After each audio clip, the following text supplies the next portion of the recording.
Hello, today is another review, but it's going to be a little bit of a different review. It'll be about a cloud service. Specifically, it'll be about Google Cloud Service. I'll start by explaining a cloud service. Basically, you are renting a computer space, I would say. Like you're renting the way it goes to the internet, you're renting processing power, just being able to process something, or you're renting the storage space, or you're renting software on it in order to run a website or run Linux or an operating system, or to do things that you normally wouldn't do on your computer because you want to keep it on and running. You want to make sure that it's happening in the background somewhere else for either long periods of time or super intense times.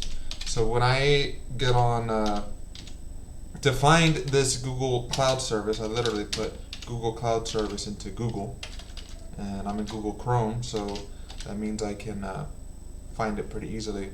And it's cloud.google.com. Now, there are a whole bunch of cloud services like Amazon Web Services, Azure, and there's even other types where they give you a platform, like platform as a service. So this is just like a cloud service, which is platform as a service, really.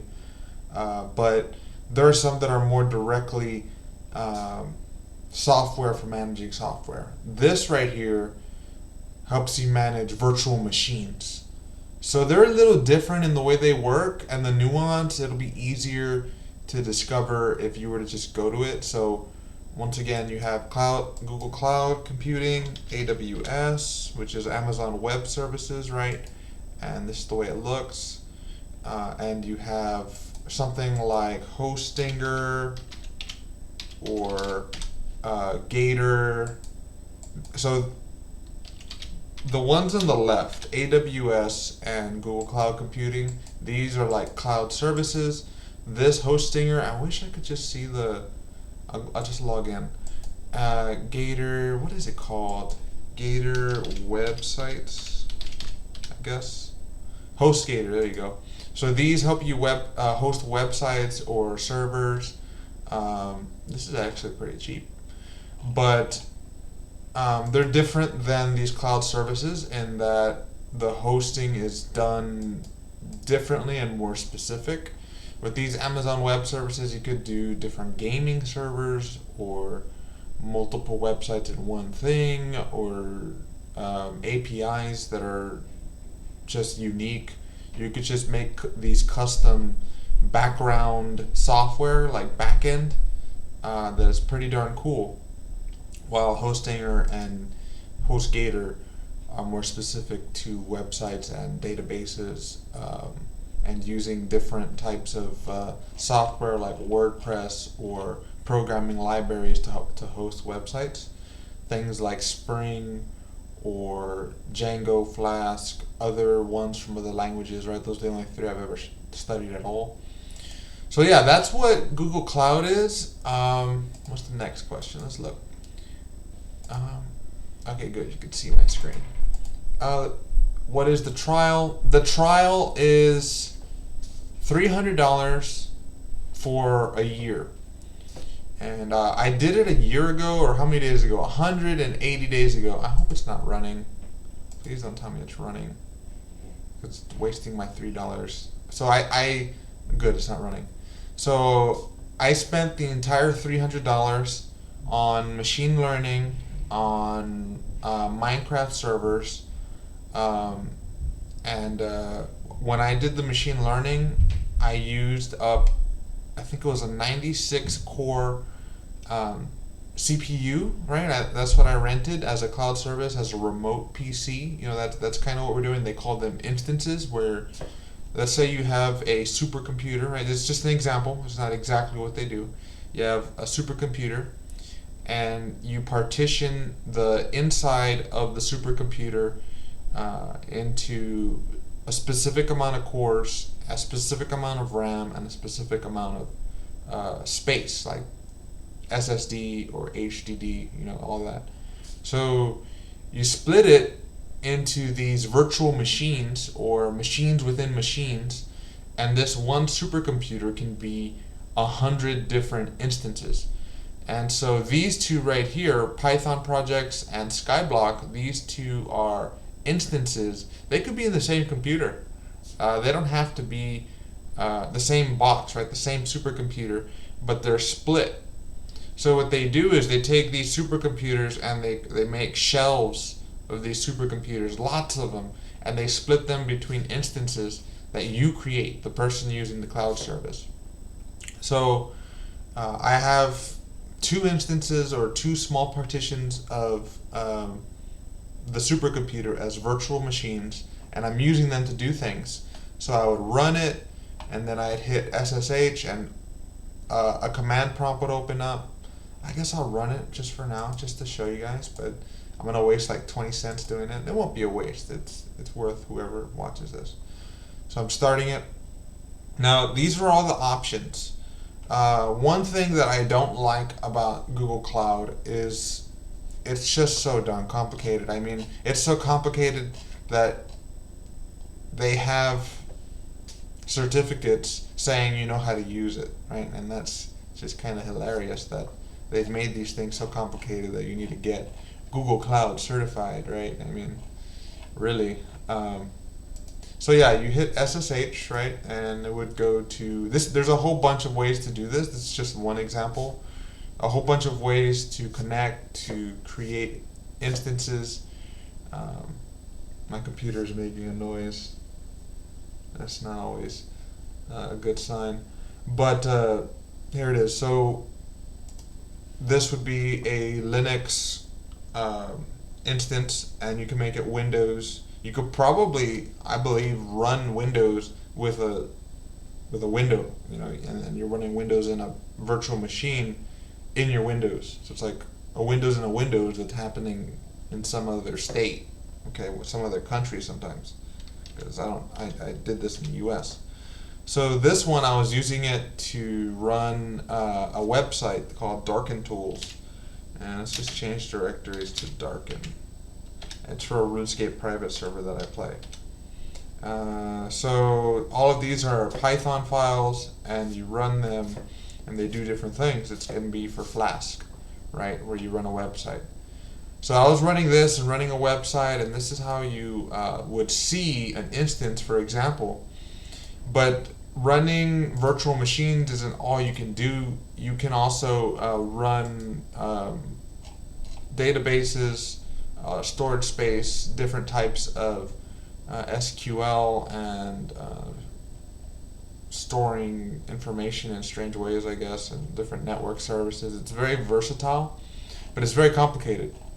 And one thing that was very deceiving to me on Google's side, like I felt like they kind of deceived me, is it was too easy to use up the money.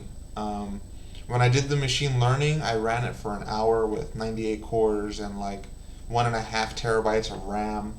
And I did that because I had to. I was processing like 100,000 phrases in order to turn it into deciding if it's toxic or not toxic. And I was doing it for my machine learning class at my university. And when I finally made the algorithm, the formula, the model, or the machine learning outcome, right, where I put a text something like, "What is the word cherish, you stupid mother?" If I were to put that into the model, the formula, it would tell me this is toxic. But if I were to put who is Ronald Reagan, then it would say not toxic. It even got to the point to where it could tell the different words for Trump. Like it would say, how do I use the Trump card in Yu-Gi-Oh? And it would say something like non-toxic. But then if I were to say, why is Trump always talking about fences?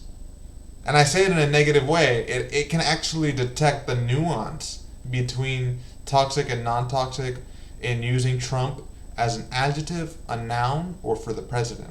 Right? And it was nuts, man, when I was testing out this model.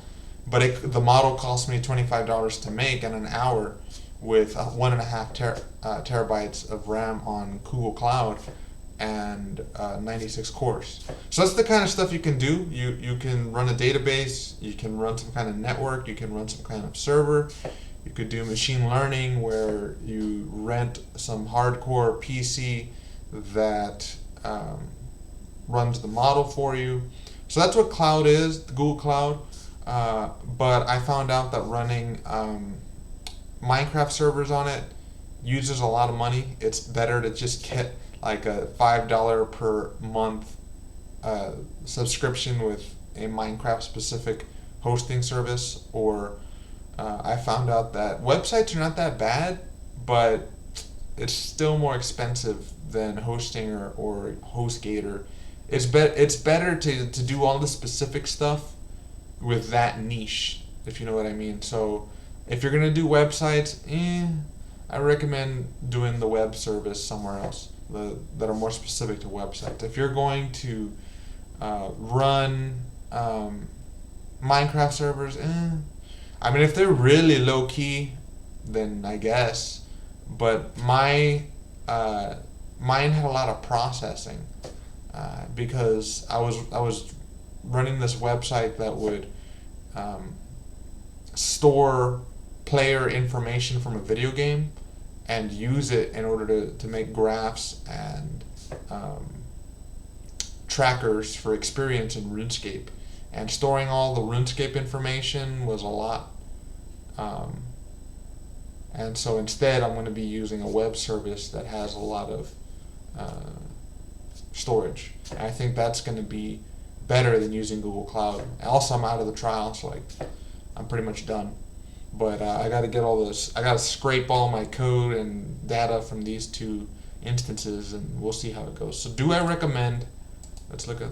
Is it good? It's okay. I mean, it's not. It's not what I expected. It was more expensive than I expected. I ran through the $300 in less than 180 days. So for me, that was a sign. Like, am I really going to spend $600 a year on cloud? And I don't feel like I got my money's worth, to be honest with you, when it comes to the trial. I think it's kind of deceptive. But if the federal government is going with Google or Microsoft Azure, I don't know if they're spending this much money, because that's a lot of money to be spending on cloud service. Just because they're spending probably a few $100 million with cloud services on these type of platforms, and I don't know if that's exactly efficient. So is it good? It's okay.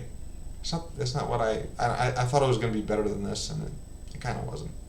So yeah, that's the Google Cloud service. Maybe I'll do a review on the next software as a service or something, or cloud service. We'll see. So hope you learned something.